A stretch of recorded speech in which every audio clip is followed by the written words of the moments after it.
കനിവിന്റെ വിരൽ കൊണ്ട് നീയൊന്നു തൊട്ടാൽ കരകവിഞ്ഞൊഴുകും എൻ കരളിന്റെ ദുഃഖം.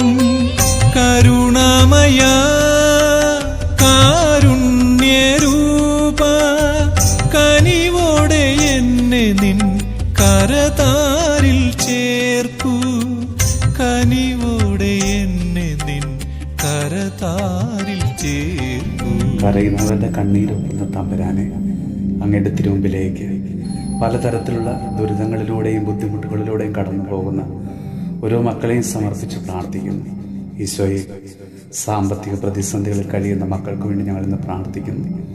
വീടും സ്ഥലവും പണയം വെച്ച് ബിസിനസ് നടത്തി തകർന്നവര്, സമ്പത്ത് മുഴുവൻ പണമിടപാടുകൾ നടത്തി വലിയ ബാധ്യതയിൽ കഴിയുന്നവർ, ബിസിനസ്സിനും മറ്റ് പണമിടപാടുകൾക്കായി